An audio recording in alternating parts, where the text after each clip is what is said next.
Hello guys, আসসালামু আলাইকুম। কেমন আছেন সবাই? আশা করি ভালো আছেন, সুস্থ আছেন।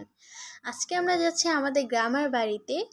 আমাদের একটা নানার বাড়িতে যাচ্ছি। দেখেন গাইস, কি সুন্দর একটা ওয়েদার ছিল ওই দিন। দেন এখানে আমরা ফুল ফ্যামিলি যাচ্ছি। এখানে জিসান, আম্মু, দাদি, দেন সবাই যাচ্ছি আমরা ফুল ফ্যামিলি। তো আমরা বাসায় অলরেডি পৌঁছে গেছি। দেন রাস্তায় আমরা তরমুজ কিনে নিছি। দেন দেখাচ্ছি আমরা। দেখেন গাইস, কি সুন্দর সুন্দর বাড়ি।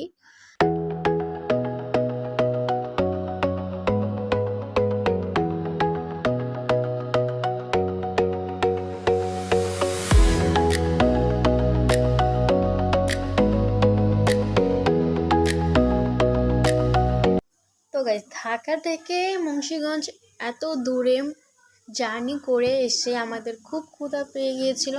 তো এখানে আমাদের জন্য গরু গোস্ত, দেন ডাল, শাকসবজি অনেক কিছু রান্না করছে। আমরা একটু বাহির হয়েছি গ্রামটা ঘোরার জন্য।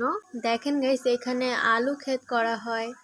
আবার এত সুন্দর একটা জায়গা, যা বলার বাহিরে। দেখে মনটা ভরে গেছে জায়গাটা। আমরা ঘোরাঘুরি করে চা খেতে এসেছি, সবাই মিলে ফুল ফ্যামিলি মিলে চা খেতে এসেছি। প্রকৃতিও দেখে দেখে চা খাচ্ছি আমরা। তো গাইস, আজকের মতো এই ভিডিওটা এই পর্যন্ত। ভালো থাকবেন সবাই। আল্লাহ হাফেজ।